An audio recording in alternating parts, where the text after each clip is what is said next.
അസ്സലാമു അലൈക്കും വറഹ്മത്തുള്ളാഹി വബറകാതുഹു. ഇന്ന് നമ്മൾ വീഡിയോയിൽ നോക്കാൻ പോകുന്നത് 2ാം ക്ലാസ്സിലെ വിദ്യാർത്ഥികൾക്ക് ഖുർആൻ പരീക്ഷയ്ക്ക് ഏത് ഭാഗം മുതലാണ് ബോധിപ്പിക്കുക, അതുപോലെ തന്നെ ഹിഫ്ളിന് എന്തൊക്കെ വരും എന്നൊക്കെ കൃത്യമായിട്ട് പറയുന്ന വീഡിയോ ആണ്. അപ്പോൾ എല്ലാവരും വീഡിയോ മുഴുവനായി കാണാം. ഓതുമ്പോൾ ശ്രദ്ധിക്കേണ്ട കാര്യങ്ങളൊക്കെ പറയുന്നുണ്ട്. അതിന് മുമ്പായിട്ട് പരിശുദ്ധമാക്കപ്പെട്ട ഖുർആനിൽ 2ാം ക്ലാസ്സുകാർക്ക് ഏത് സൂറത്തുകളിൽ നിന്നൊക്കെ ഓതാൻ വരുമെന്നുള്ള സൂറത്തുകളുടെ പേരുകളാണ് പറയുന്നത്. ഒന്നാമത്തെ സൂറത്ത് സൂറത്തുൽ ഫാത്തിഹയാണ്.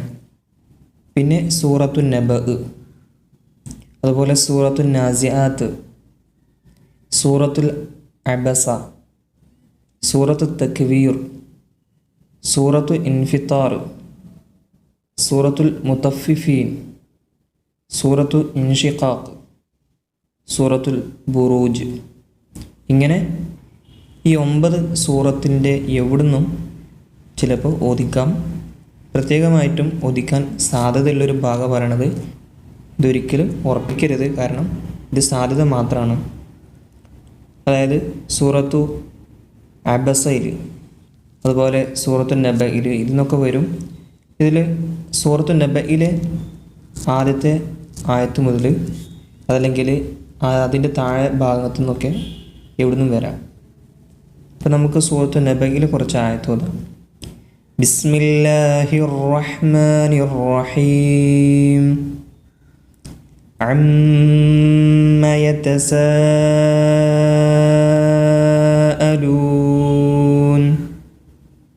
ഇവിടെ അവിടെ നല്ലപോലെ നീട്ടണം. അത് ഓതുമ്പോൾ നന്നായി ശ്രദ്ധിക്കുക.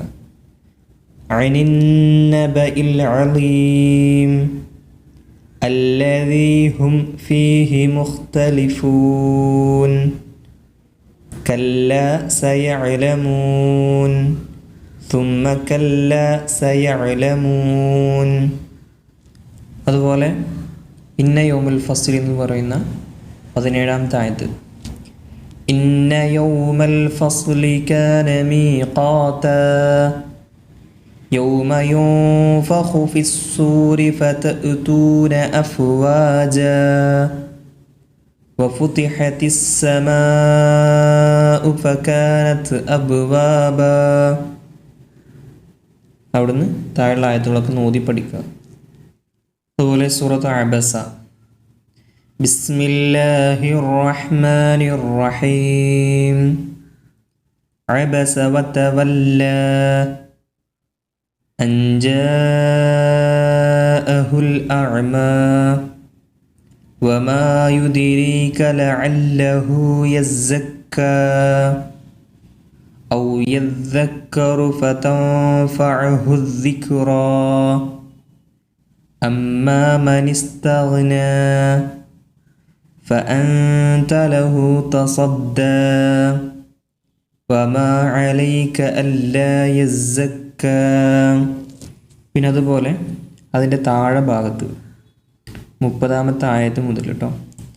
വഫാകിഹതൻ വഅബ്ബാ മതാഅൻ ലക്കും വലിഅൻആമിക്കും ഫഇദാ ജാഅതിസ് സാഖ. അവിടെ അങ്ങനെയാണ് ഓതേണ്ടത് കേട്ടോ. ജാഅതിസ് സാഖ يوم يفر المرء من أخيه وأمه وأبيه. അവിടെ ഒരിക്കലും വഅബീഹി എന്നോതരുത്. വസ്വാഹിബതിഹി വബനീഹ് ലികുല്ലി ഇംറിഇം മിൻഹും യൗമഇദിൻ ശഅ്നുൻ യുഅ്നീഹ് വുജൂഹുൻ യൗമഇദിൻ മുസ്ഫിറ ضاحكة مستبشرة ووجوه يومئذ عليها غبرة ترهقها قترة أولئك هم الكفرة الفجرة.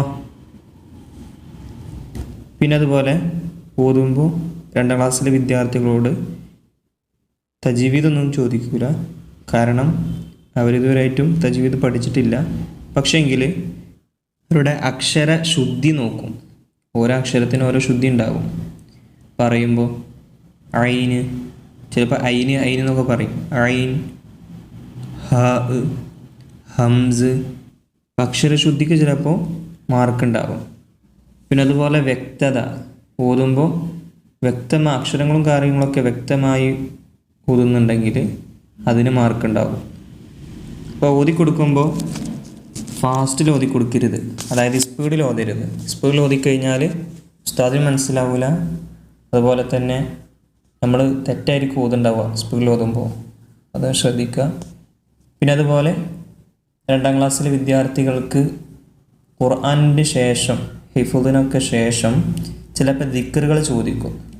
കാര്യമായിട്ട് വരാൻ സാധ്യത ഉള്ളത് വുളൂഇൻ്റെ മുമ്പ് നമ്മൾ ചെയ്യുന്ന സുന്നത്തായ നിയ്യത്തുണ്ടല്ലോ, വുളൂഇൻ്റെ സുന്നത്തിനെ ഞാൻ വീട്ടുന്നു, അത് ചിലപ്പോൾ വരാം. അതല്ലെങ്കിൽ വുളൂഇൻ്റെ ഫർദിനെ, മുഖം കഴുകുമ്പോൾ ചെയ്യേണ്ട നിയ്യത്ത്, വുളൂ എന്ന ഫർദിനെ ഞാൻ വീട്ടുന്നു. അതല്ലെങ്കിൽ ഷഹാദത്ത് കലിമ, പാഠഭാഗത്തിൽ നമ്മൾ പഠിച്ചിട്ടുണ്ടല്ലോ, അഷ്ഹദു അല്ലാ ഇലാഹ ഇല്ലല്ലാഹ് വ അഷ്ഹദു അന്ന മുഹമ്മദുർ റസൂലുള്ളാഹ്, ചിലപ്പോൾ അത് ചോദിക്കും. പിന്നെ അതുപോലെ ഖുർആൻ ഓതുമ്പോൾ നടത്തിയോത്തിന് മാർക്കുണ്ട്. കൂട്ടി ഓതുക, 2 പദങ്ങൾ കൂട്ടി വായിക്കുമ്പോൾ അതിനുള്ള കഴിവുണ്ടെങ്കിൽ അതിന് പ്രത്യേകിച്ച് മാർക്ക് കൊടുക്കും. പിന്നെ സൂറത്തുകൾ 3 വരിക. സൂറത്തുൽ ഫാത്തിഹ, അതിൽ നിന്ന് ഏതെങ്കിലും 1-2 ആയത്തോ അതല്ലെങ്കിൽ സൂറത്തുൽ നാസ് അതിൽ നിന്നോ അതല്ലെങ്കിൽ സൂറത്തുൽ ഫലഖ്, ഈ 3 സൂറത്തിൽ നിന്നും എവിടെന്നെങ്കിലുമൊക്കെ ചോദിക്കും. അപ്പോൾ മക്കളൊക്കെ അതൊക്കെ പഠിപ്പിക്കുക. ഓതുമ്പോൾ ഔദും ബിസ്മിയൊക്കെ ചെല്ലാൻ മറക്കരുതെന്ന് പ്രത്യേകം പറയണം. ഔദും ബിസ്മിയൊക്കെ തുടക്കമൊക്കെ നോക്കും, ചിലപ്പോൾ തുടക്കം ബിസ്മി ചെല്ലുന്നുണ്ടോ, അപ്പോൾ ആ കാര്യങ്ങളൊക്കെ ഒന്ന് ശ്രദ്ധിക്കുക. അസ്സലാമു അലൈക്കും വറഹ്മത്തുള്ളാഹി വബറകാതുഹു.